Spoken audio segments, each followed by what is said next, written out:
قادة العالم يهنئون الكويت أميرا وحكومة وشعبا بمرور 60 عاما على الاستقلال و30 عاما على التحرير. وأمير الكويت الشيخ نواف الأحمد يشكر قادة دول التحالف الدولي التي شاركت في حرب تحرير الكويت من الاحتلال العراقي. إطلاق اسم أمير الكويت الراحل الشيخ صباح الأحمد على أهم الشوارع الحيوية في إمارة دبي تقديرا لدوره الإنساني ودعمه لمسيرة العمل الخليجي المشترك. البحرين توجه الدعوة إلى قطر لبدء محادثات ثنائية حول آليات تطبيق المصالحة في أول زيارة من نوعها لمسؤول بحريني إلى قطر بعد اندلاع الأزمة الخليجية، وولي عهدها يطالب بأن يكون مجلس التعاون الخليجي طرفا في أي مفاوضات حول أمن المنطقة.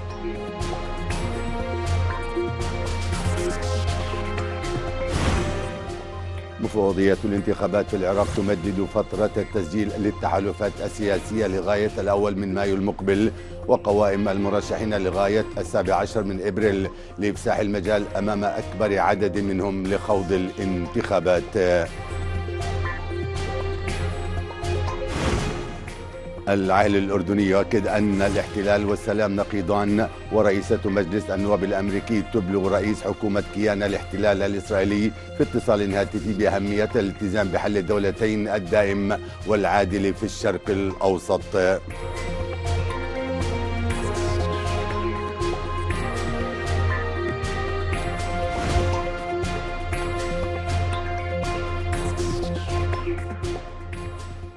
مشاهدينا، نشرة أخبار من صوت العرب، حياكم الله إلى التفاصيل.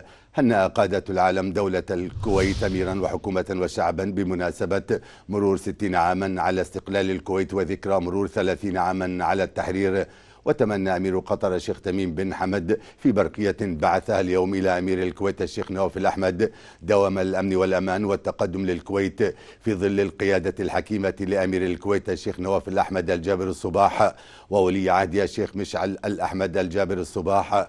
وبدوره أجرى العاهل البحريني الملك حمد بن عيسى اتصالا هاتفيا مع أمير الكويت أعرب خلاله عن خالص تهانيه بمناسبة الذكرى 60 للعيد الوطني للكويت والذكرى 30 للتحرير. وقد أعرب الشيخ نواف الأحمد عن بالغ شكره وتقديره لملك البحرين على هذا التواصل المجسد لأواصر العلاقات التاريخية والوطيدة التي تربط البلدين والشعبين. ومن جهته هنأ الرئيس الفلسطيني محمود عباس أمير الكويت في برقية بمناسبة ذكرى عيدي الاستقلال والتحرير، مثمنا مواقف الكويت الأصيلة الداعمة للشعب الفلسطيني ولقضيته العادلة ونضاله المشروع. كما تلقى ولي عهد الكويت الشيخ مشعل الأحمد برقيات التهنئة من عدد من القادة ومن كبار رجالات الدولة في بلاده بهذه المناسبة.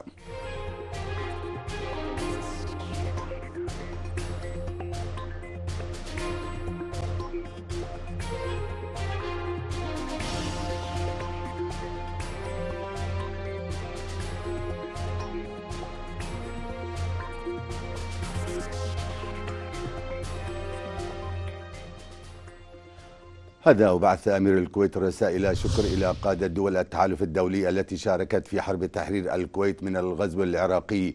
وعبر الشيخ نواف الأحمد عن بالغ الشكر والتقدير لقادة هذه الدول للمواقف المشرفة لدولهم بالوقوف بكل صرامة وحزم إلى جانب الحق الكويتي، والذي تجسد جليا في حث وتحفيز المجتمع الدولي لإدانة ذلك العدوان ولدورهم البارز في التصدي له في مجلس الأمن والمحافل الدولية، وإسهاماتهم في التشكيل والمشاركة في التحالف الدولي عبر تسخير الإمكانيات العسكرية لدعم الشرعية الدولية لتحرير دولة الكويت، والذي أثمر عن تحقيق النصر التاريخي وإنهاء ذلك الاحتلال الآثم ودحره. وأكد أمير الكويت أن تلك المواقف التاريخية والنبيلة محل امتنان واعتزاز وستظل خالدة في ذكرى الشعب الكويتي. كما بعث الشيخ نواف الأحمد رسائل شكر إلى الأمين العام للأمم المتحدة أنطونيو غوتيريس، وأمين عام جامعة الدول العربية أحمد أبو الغيط، والأمين العام لمنظمة التعاون الإسلامي يوسف بن أحمد العثيمين. أعرب فيه عن خالص شكره وتقديره على المواقف المشرفة لهذه المنظمات في رفضها للعدوان العراقي الغاشم، والذي تجسد في جهودها بالمطالبة بإدانة ذلك الاحتلال الآثم والانسحاب الفوري وغير المشروط، والتأكيد على تطبيق المواثيق الدولية وحفظ سيادة الدول، مؤكدا أن الدور الحيوي الذي لعبته تلك المنظمات حظي ولا يزال بتقدير دولة الكويت وشعبها.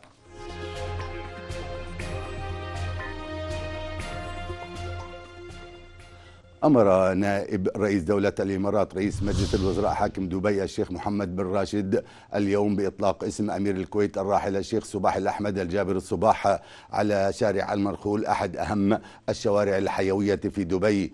وقال المكتب الإعلامي لحكومة دبي في بيان إن ذلك جاء للدور الإنساني الكبير لأمير الكويت الراحل والجهود المشهودة التي بذلها في دعم مسيرة العمل الخليجي المشترك ومساندة قضايا الأمتين العربية والإسلامية، وتزامنا مع احتفال دولة الكويت بالعيد الوطني 60.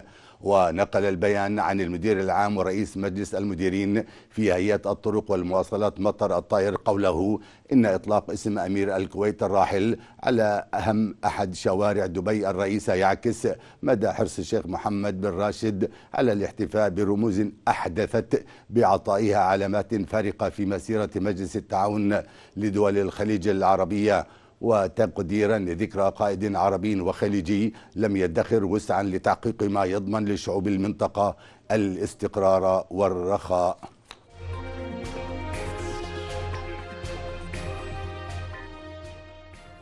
وفي تطور آخر، قالت وكالة الأنباء القطرية إن أمير دولة قطر الشيخ تميم بن حمد آل ثاني تسلم اليوم رسالة خطية من أمير الكويت الشيخ نواف الأحمد الجابر الصباح تتصل بالعلاقات العميقة التي تربط البلدين. وذكرت الوكالة أن الرسالة ذات صلة بالعلاقات القوية بين البلدين وتبحث سبل دعمها وتعزيزها والموضوعات ذات الاهتمام المشترك. وأشارت إلى أن وزير الخارجية الكويتي الشيخ أحمد ناصر المحمد الصباح سلم الرسالة إلى الشيخ تميم في الديوان الأميري القطري. وذكرت الوكالة أن الشيخ تميم حمل وزير الخارجية الكويتي تحياته إلى أمير الكويت وتمنياته له بموفور الصحة والعافية، وللشعب الكويتي المزيد من التطور والازدهار.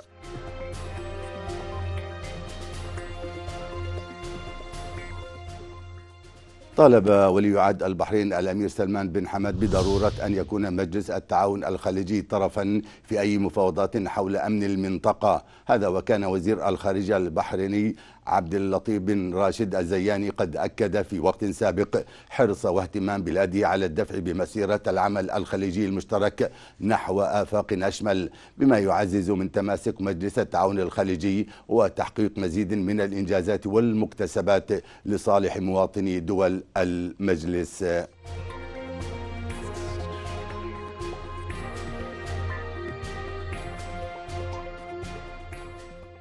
وفي خطوة مبشرة وجهت مملكة البحرين دعوة إلى جارتها قطر لبدء محادثات ثنائية حول آليات تطبيق المصالحة، وذلك خلال أول زيارة من نوعها لمسؤول بحريني إلى قطر منذ اندلاع الأزمة الخليجية. وأفادت الدوحة والمنامة بأن وزير الدولة لشؤون الخارجية القطري سلطان بن سعيد المريخي اجتمع في الدوحة مع وكيل وزارة الخارجية للشؤون الإقليمية ومجلس التعاون البحريني وحيد مبارك السيار الذي يقوم بزيارة رسمية إلى قطر. وذكر الطرفان أن السيار سلم للمريخ رسالة خطية بعثها وزير الخارجية البحريني إلى نظيره القطري الشيخ محمد بن عبد الرحمن آل ثاني. ولم تتحدث الدوحة عن فحوى الرسالة، لكن وزارة الخارجية البحرينية ذكرت أن الرسالة تتضمن تجديد الدعوة لإرسال وفد رسمي لبدء المباحثات الثنائية بين البلدين بشأن القضايا والموضوعات المعلقة بين الجانبين تنفيذا لما نص عليه بيان العلا.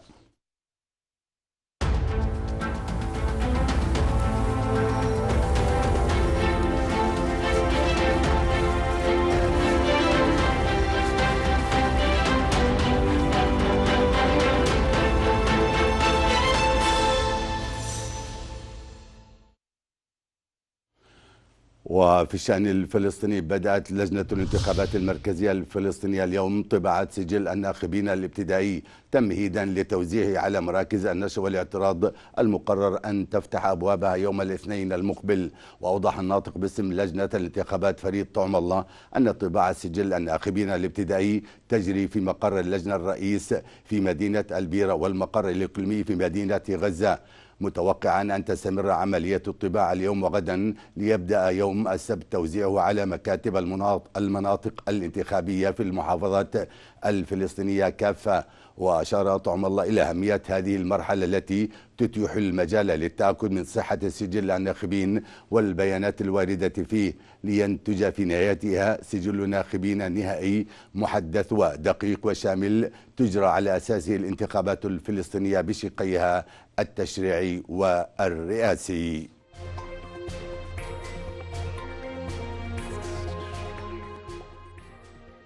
اعتبر وزير خارجية الفلسطيني رياض المالكي قرار سلطات الاحتلال الإسرائيلي تقديم لقاحات ضد فيروس كورونا لبعض الدول مقابل تنازلات سياسية ابتزازا سياسيا وإجراء غير أخلاقي تحاول من خلاله استغلال الاحتياجات الإنسانية لهذه الدول. ورفض المالكي في تصريحات إذاعية القرار الذي يؤكد غياب الأخلاق والقيم لدى الاحتلال، مضيفا أن فلسطين ستقوم بحملة دولية لمواجهة هذه الممارسات. وأكد المالكي أن دولة فلسطين تتواصل بشكل مباشر وفردي مع غالبية هذه الدول من أجل إيضاح هذه الخطوة وحثها على رفض هذا الابتزاز السياسي من قبل كيان الاحتلال الإسرائيلي.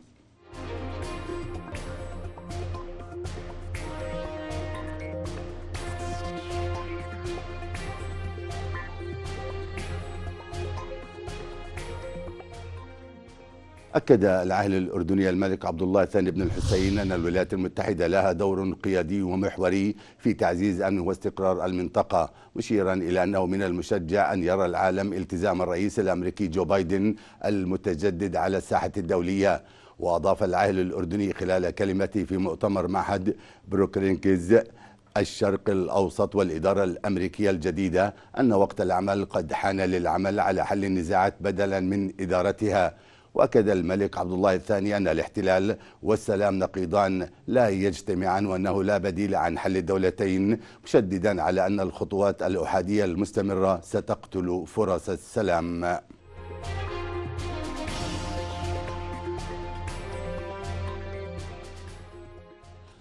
أجرت رئيسة مجلس النواب الأمريكي نانسي بوليسي اتصالا هاتفيا برئيس وزراء كيان الاحتلال بنيامين نتنياهو أكدت فيه أهمية الالتزام بحل الدولتين العادل والدائم في الشرق الأوسط. وأشارت بوليسي في تغريدة لها إلى أن الاتصال تضمن تأكيد دعم الكونغرس الثابت لما أسمته أمن كيان الاحتلال، ويتزامن ذلك مع الوقت الذي قالت فيه وزيرة الخارجية النرويجية آن إريكسون سوريد إنه يجب إحياء صيغة الأرض مقابل السلام لحل الصراع الإسرائيلي الفلسطيني، حيث دعت إلى تجديد الجهود من أجل السلام من خلال إقامة دولتين.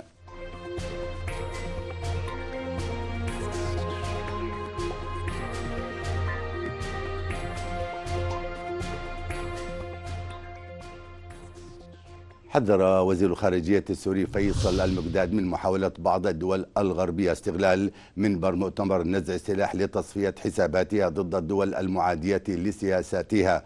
وشدد المقداد على أن هذه الدول لم تكتفي خلال السنوات الأخيرة بعرقلة عودة المؤتمر لممارسة دوره، بل عملت على تقويض مصداقيته ودور الآليات التي تم منشأها استنادا إلى اتفاقيات تم التفاوض عليها في المؤتمر. المزيد في سياق التقرير التالي.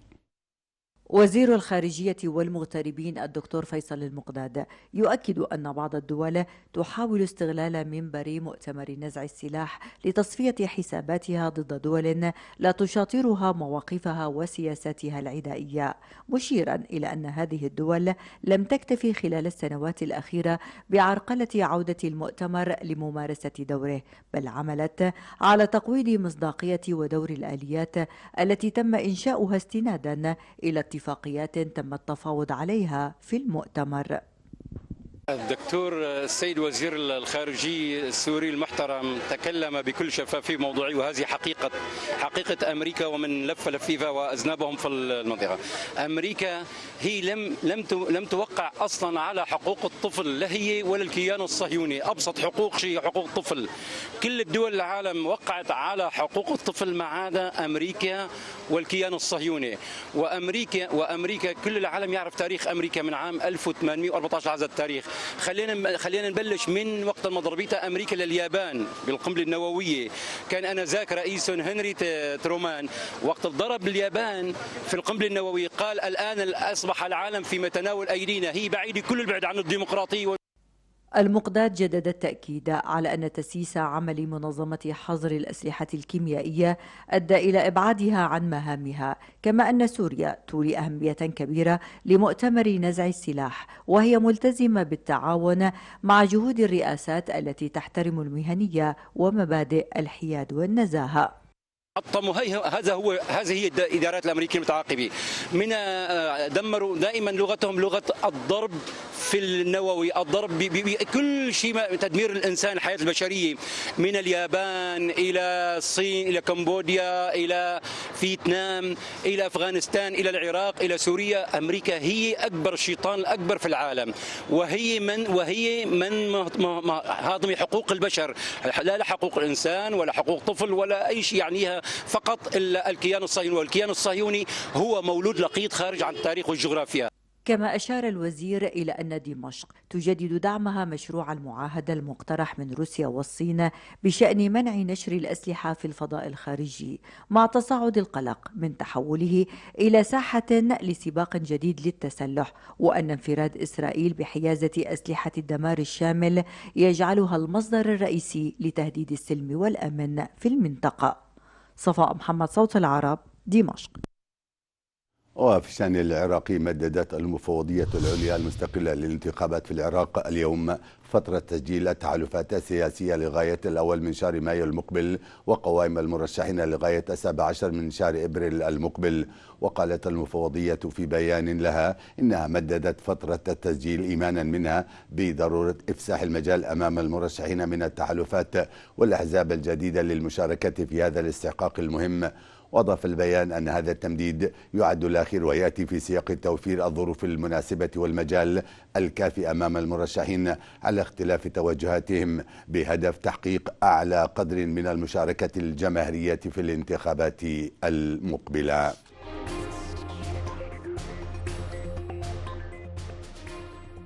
أكد رئيس حكومة إقليم كردستان العراق مسرور برزاني خلال اتصال هاتفي مع وزير الخارجية الفرنسي جان إيف لودريان أن تنظيم داعش الإرهابي لا يزال يشكل تهديدا حقيقيا لأمن المنطقة.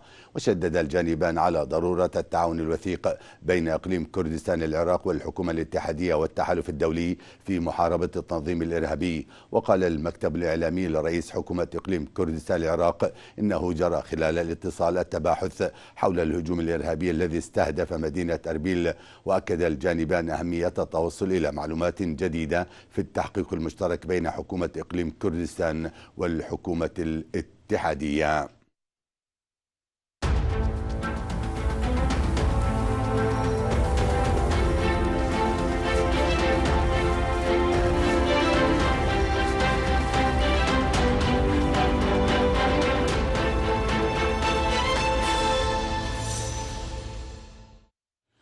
اعتصمت مجموعة من المحتجين أمام المحكمة العسكرية في بيروت في ظل إجراءات أمنية مشددة للجيش وفرقة مكافحة الشغب. وأشارت مديرة مكتب صوت العرب في بيروت جوال مارون إلى أن المعتصمين طالبوا بعدم المماطلة بإطلاق الموقفين في تظاهرات طرابلس وإلغاء المحاكم الاستثنائية. المزيد من التفاصيل في سياق التقرير التالي.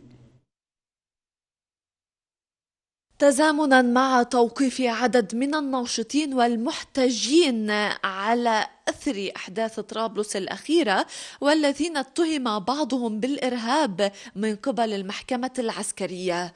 واصل المحتجون اعتصامهم المفتوح أمام المحكمة في بيروت تحت شعار لا نكل ولا نمل، حيث سادت حالة من الغضب بين المحتجين، وذلك مع انطلاق التحقيقات في المحكمة صباح اليوم.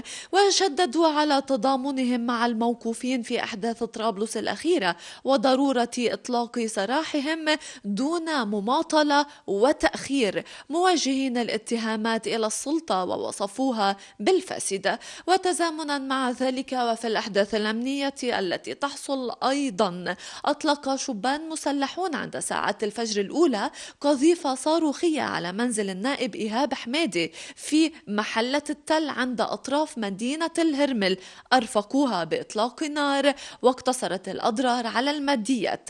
كما ووضع حميدي الذي كان موجودا في بيروت الحادثة في عهدة الأجهزة الأمنية والقضاء.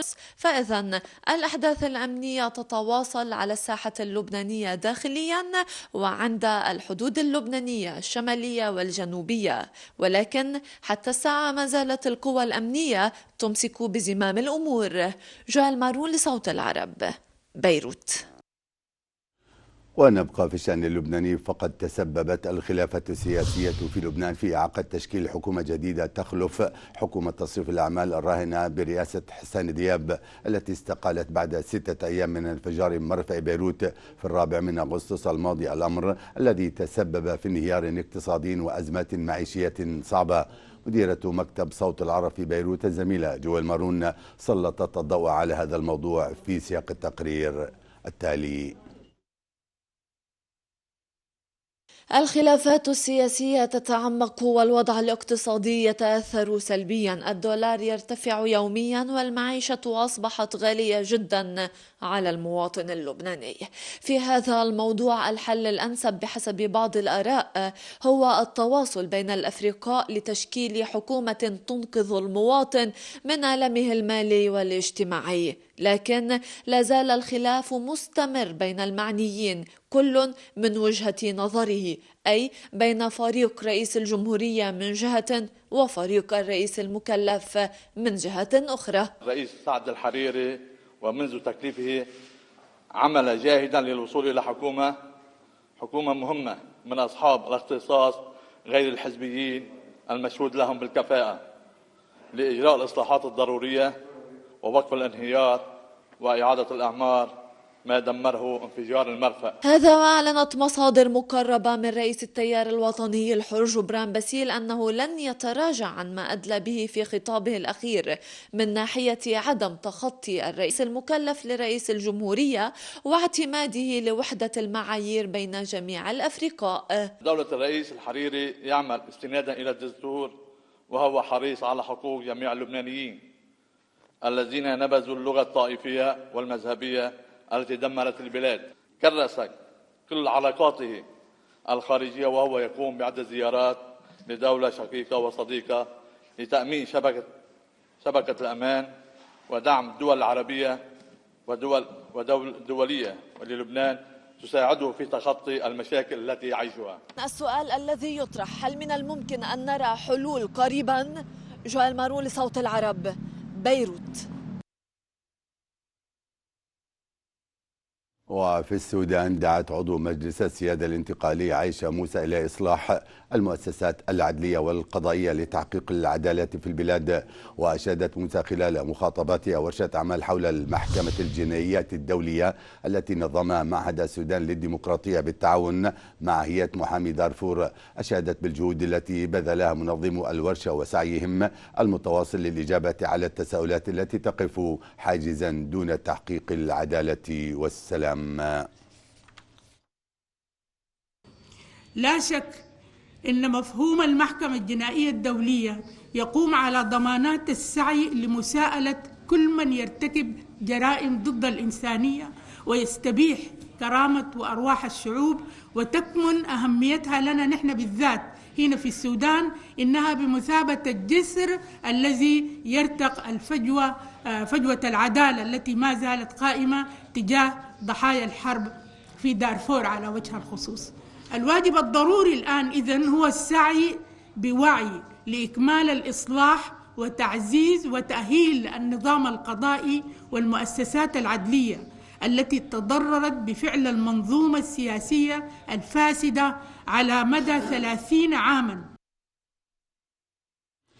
يصوت مجلس النواب الأمريكي يوم غد على خطة الرئيس جو بايدن التي تبلغ قيمتها تريليوناً و900 مليار دولار لإنعاش الاقتصاد في البلاد، وتتمتع الخطة بفرصة كبيرة للحصول على موافقة الأغلبية الديمقراطية حسب ما أعلن زعيم الأغلبية الديمقراطية في المجلس ستيني هوير.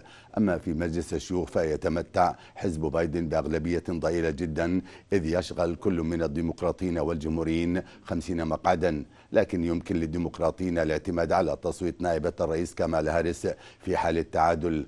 وفي رسالة موجهة إلى مسؤولي الكونغرس الديمقراطيين والجمهوريين بمبادرة من المنظمة غير الربحية الشراكة من أجل مدينة نيويورك، دعا أكثر من 150 مسؤولا في شركات إلى تبني تشريع فوري وواسع لمعالجة الأزمات الصحية والاقتصادية التي سببها فيروس كورونا المستجد.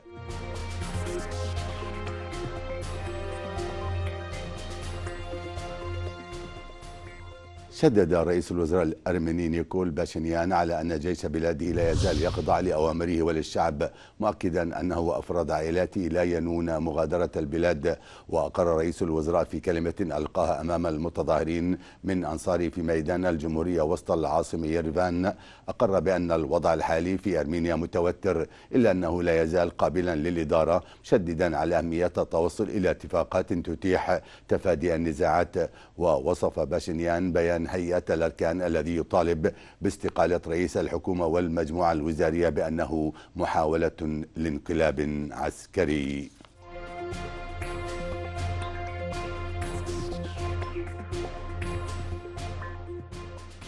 اتفق الجيشان الهندي والباكستاني اليوم على وقف إطلاق النار على الحدود المتنازع عليها في كشمير، حيث تكرر تبادل إطلاق النار في الأشهر الأخيرة. وذكر بيان مشترك أن قادة العمليات العسكرية في البلدين تحدثوا عبر الهاتف واتفقا على مناقشة مخاوفهما التي قد تعكر صفو السلام وتؤدي إلى أعمال عنف في منطقة الهيمالايا. وتوتر الوضع بين الهند وباكستان بعد 5 أغسطس 2019 بعدما أعلنت نيودلهي عن قرارها إلغاء نظام الحكم الذاتي في إقليمي جامو وكشمير وجعلهما 2 من الأقاليم الاتحادية.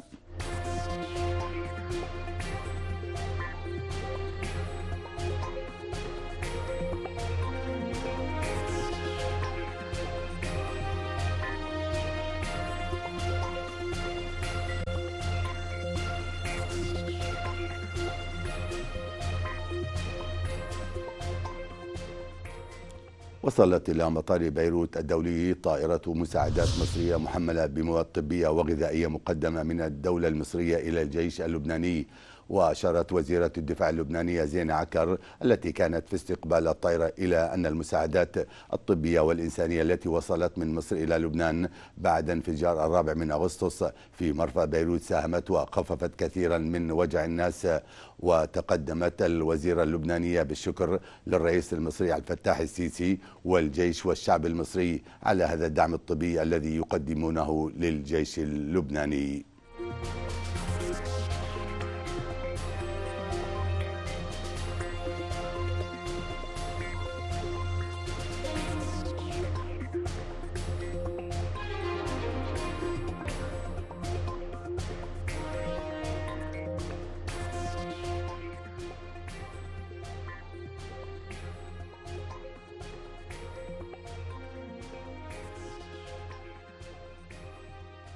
والآن المشاهدين نتحول إلى النشرة الاقتصادية.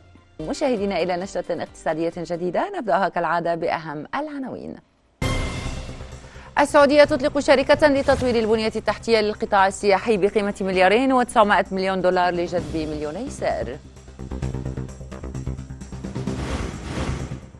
السودان يدشن برنامجا لتقديم دعم نقدي مباشر إلى 7 ملايين مواطن لتخفيف الأعباء المعيشية وزيادة الشمول المالي.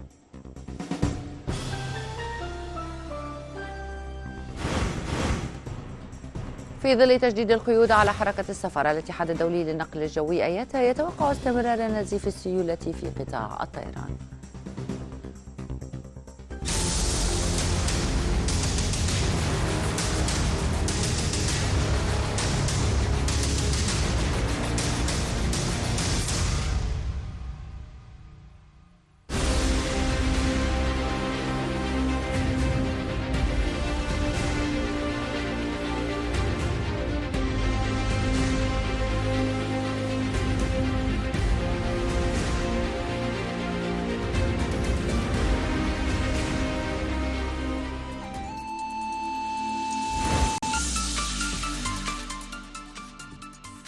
أهلا بكم من جديد.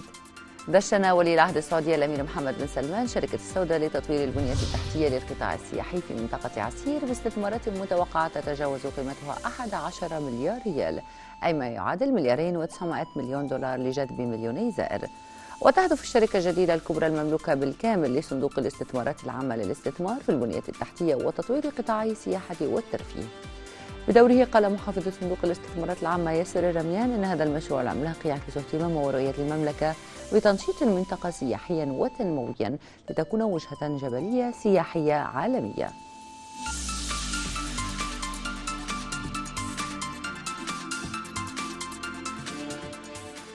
أظهرت وثيقة أن السعودية خفضت السعر الاسترشادي لصفقة سندات مقومة باليورو تتضمن شريحتين، إحداهما لأجل 3 سنوات والأخرى لأجل 9 سنوات، بعد تلقيها طلبات شراء تقترب من 5 مليارات يورو. وقالت الوثيقة أن البنوك المشاركة في العملية حددت سعرا استرشاديا نهائيا عند نحو 45 نقطة أساس لسندات 3 سنوات ونحو 75 نقطة لسندات 9 سنوات، مبينة أن بنوك BNP باريبا وجولدمان ساكس وHSBC وسيتي بانك وجي بي مورغان وستاندرد تشارترد تقوم بالترتيب للصفقة.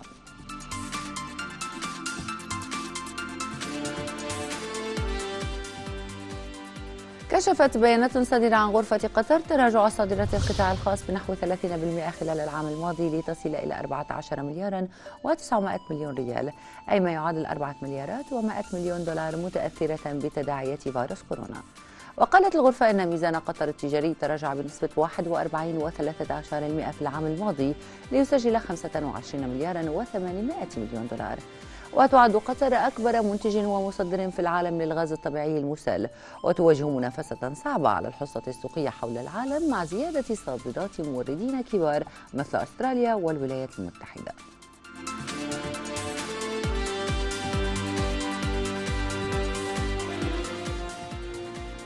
دشنت الحكومة السودانية رسميا اليوم برنامجا لدعم الأسر بتمويل داخلي وخارجي لتخفيف الصعوبات المعيشية في السودان. ويقدم البرنامج دعما نقديا مباشرا للمواطنين ويستهدف نحو 7 ملايين شخص في السودان أغلبهم في الريف، ويعمل على امتصاص صدمة السياسات الإصلاحية الحكومية بتخفيف الأعباء المعيشية وتعزيز شبكة الأمان الاجتماعي الدائمة وزيادة الشمول المالي، فضلا عن التركيز على الاستثمار في القدرات البشرية الإنتاجية طويلة المدى. ويعاني السودانيون منذ أشهر طويلة من ارتفاع أسعار السلع والخدمات وشح في الخبز والوقود والدواء، كما ارتفعت معدلات التضخم إلى أكثر من 300%.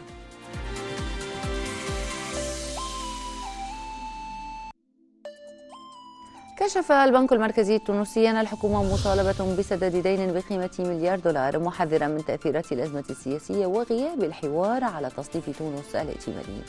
وقال المركزي أن تونس تنتظرها دفعات مهمة في إطار الدين العام الخارجي نهاية يوليو وبداية أغسطس المقبلين، ولا يبقى أمامهما سوى أشهر قليلة لتعبئة موارد مالية لخلاص هذا الدين في ظل حجم الاحتياطي من العملة الأجنبية، معتبرا أن الحل العاجل لتغيير تصنيف تونس الائتماني سياسي بالأساس، ويفرض ضرورة لقاء الفرقاء السياسيين في أقرب وقت على برنامج واضح لإنقاذ تونس.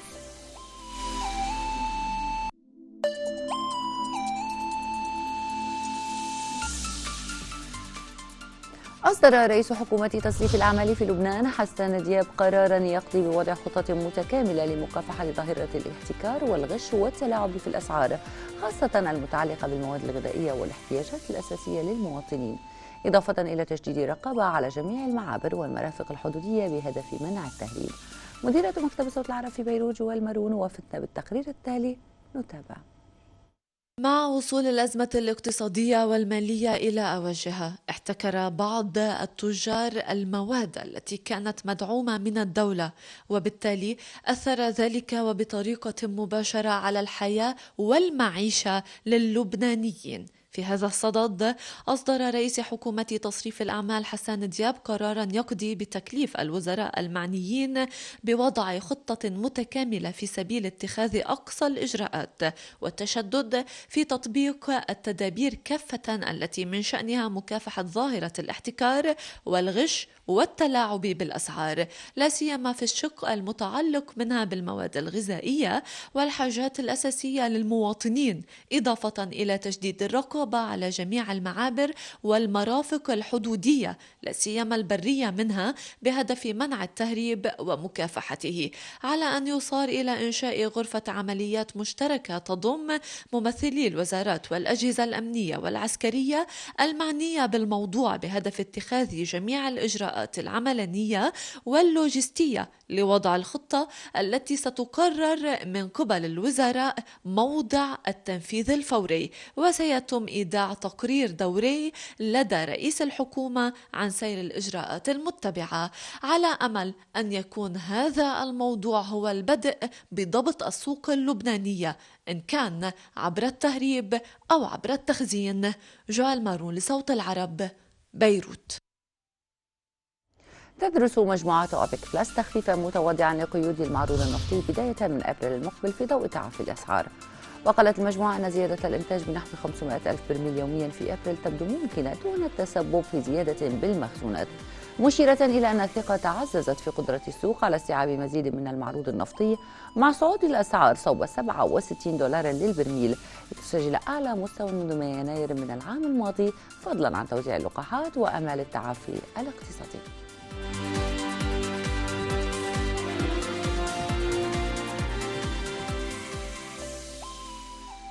قال رئيس الوزراء الفلسطيني محمد أشتية أن قطر والاتحاد الأوروبي تعهدا بتقديم الدعم المالي من أجل إنشاء الخطوط الناقلة للغاز من إسرائيل إلى قطاع غزة بهدف توريده لمحطة تزويد الكهرباء.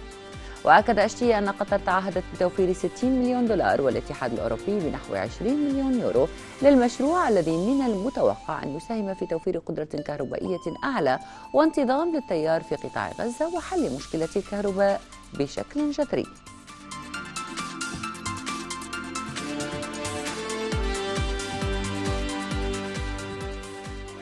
توقع الاتحاد الدولي للنقل الجوي آياتا استمرار نزيف سيولة قطاع الطيران حتى الربع الأخير من العام الجاري في ظل تجديد القيود على السفر. ورفع الاتحاد توقعها لإجمالي استهلاك السيولة في شركات الطيران للعام الجاري إلى ما بين 75 و 95 مليار دولار مقارنة بنحو 48 مليار دولار في توقعات سابقة. وفي حين شرعت دول عديدة في توزيع اللقاحات للتصدي لفيروس كورونا المستجد، أجبر ظهور ثلاثات أسرع انتشارا من الفيروس في دول مثل بريطانيا والبرازيل وجنوب أفريقيا حكومات عديدة على حظر السفر غير الضروري.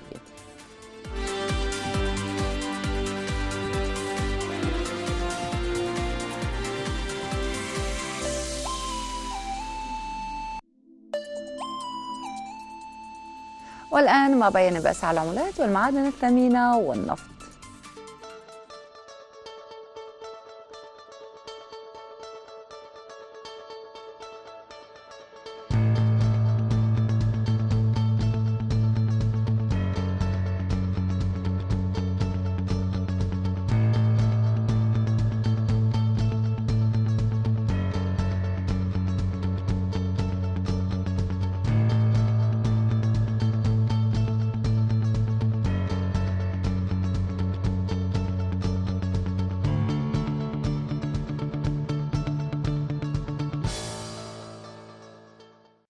وصلنا إلى ختام النشرة الاقتصادية، شكرا لكم. شكرا ربا. والآن نتحول إلى الزميل ناصر عبد الهادي ومحطة رياضية جديدة. إليك ناصر، تفضل. مساء الخير بسام، حياك الله.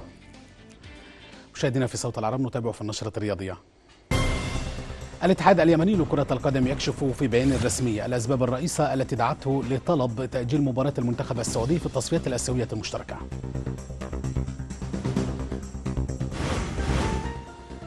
مؤسسة دوري نجوم قطر تعقد اجتماعا تنسيقيا لنهاية بطولة الكأس المحلية، وجدول أعمال الاجتماع يركز على الإجراءات الاحترازية الخاصة بحضور الجماهير.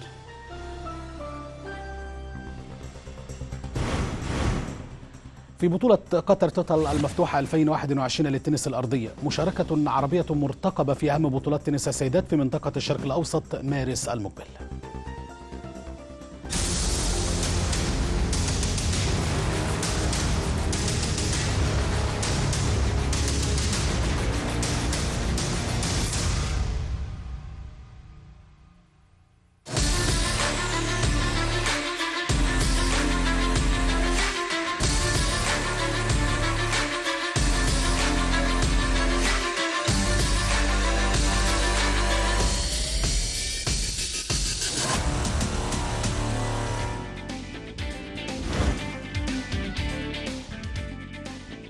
أهلا بكم.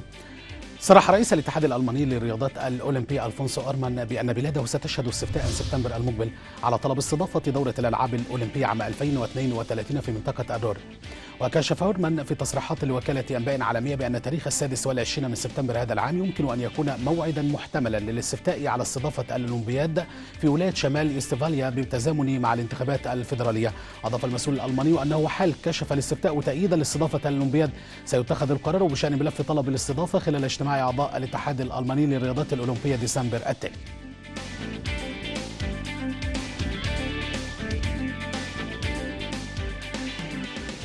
تلقى الاتحاد السعودي لكرة القدم موافقة خطية من نظيره الفلسطيني على تقديم موعد مباراة المنتخبين لحساب الجولة السابعة من التصفيات الآسيوية المؤهلة إلى كأسي العالم وآسيا المقبلتين.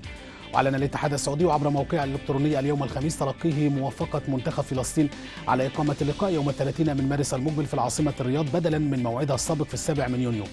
أشار موقع الاتحاد السعودي أيضا إلى تلقيه طلبا من نظيره اليمني بتأجيل مباراة المنتخبين الوطنيين التي كان من المقرر أن تقام بتاريخ 25 من مارس المقبل لتقام يونيو التالي.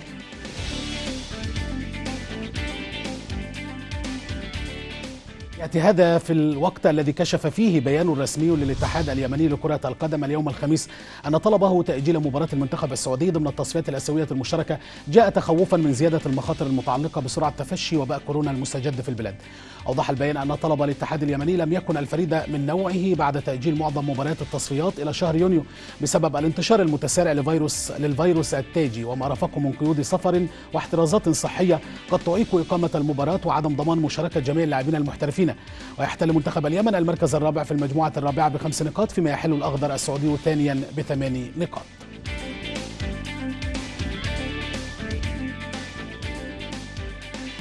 عقدت مؤسسة دوري نجوم قطر اجتماعا تنسيقيا بمقر المؤسسة ناقش الترتيبات اللازمة والتجهيزات الخاصة بالمباراة النهائية لبطولة كأس قطر 2021 التي ستجمع ناديي الدحيل والسد يوم غد الجمعة على الاستاد عبد الله بن خليفة في نادي الدحيل. وحضر الاجتماع حسن ربيع الكواري المدير التنفيذي للمبيعات والتسويق والاتصال، وعبد الله سليطي مدير إدارة الإعلام والاتصال، وأحمد عبد الله رئيس قسم عمليات كرة القدم في المؤسسة. وتم استعراض جدول الأعمال أو أعمال الاجتماع والملاحظات والإجراءات الخاصة بيوم المباراة وعملية دخول الجماهير والتأكيد على استمرار الإجراءات الاحترازية المتبعة والخاصة بحضور الجماهير. هذا اللقاء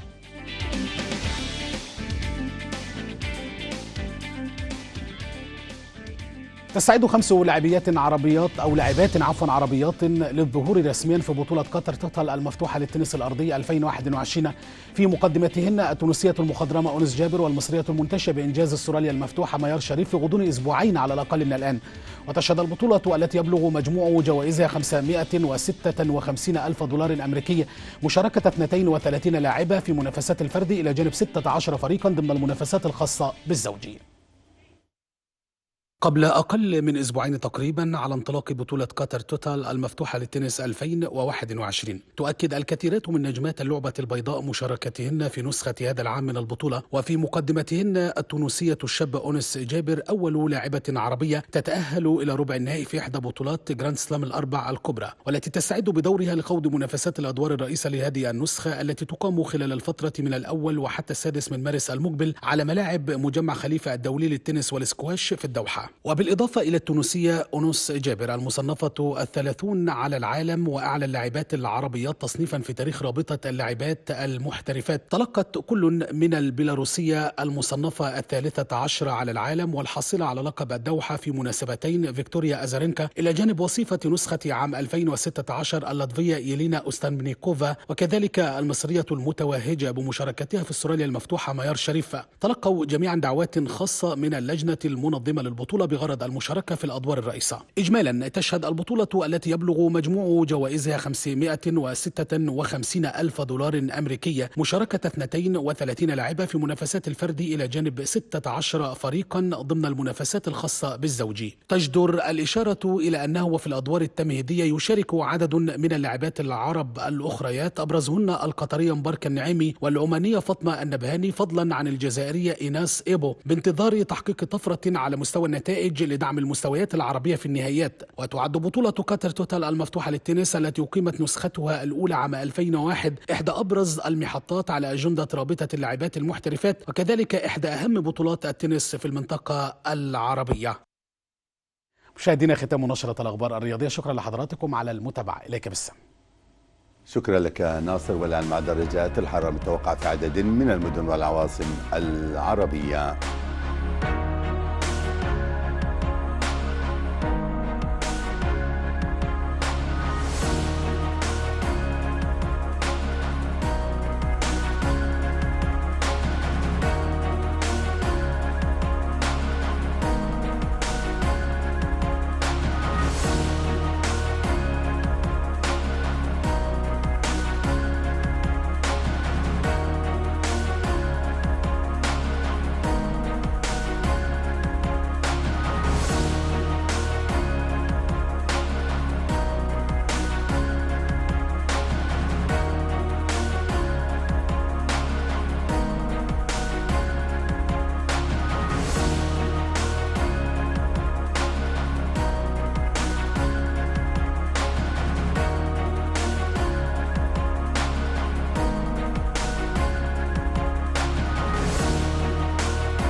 مشاهدينا، قبل الختام إليكم تذكيرا بالعناوين.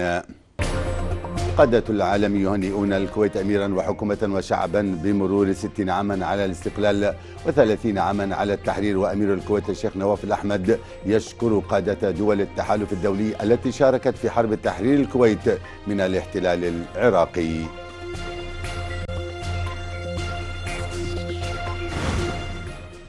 إطلاق اسم أمير الكويت الراحل الشيخ صباح الأحمد على أهم الشوارع الحيوية في إمارة دبي تقديرا للدور الإنساني ودعمه لمسيرة العمل الخليجي المشترك. البحرين توجه الدعوة إلى قطر لبدء محادثات ثنائية حول آليات تطبيق المصالحة في أول زيارة من نوعها المسؤول البحريني إلى قطر بعد اندلاع الأزمة الخليجية، وولي عهدها يطالب بأن يكون مجلس التعاون الخليجي طرفا في أي مفاوضات حول أمن المنطقة.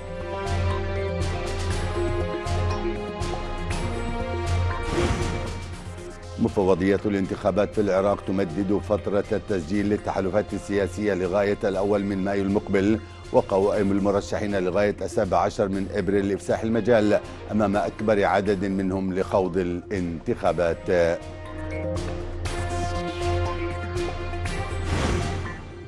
العاهل الأردني يؤكد أن الاحتلال والسلام نقيضان، ورئيسة مجلس النواب الأمريكي تبلغ رئيس حكومة كيان الاحتلال الإسرائيلي في اتصال هاتفي بأهمية الالتزام بحل الدولتين الدائم والعادل في الشرق الأوسط. مشاهدينا، تفاصيل وأفهم أخبار العالم تجدون على موقعنا صوت العرب tv.com. طبتم وطابت أوقاتكم برفقة صوت العرب. السلامة للجميع، في أمان الله.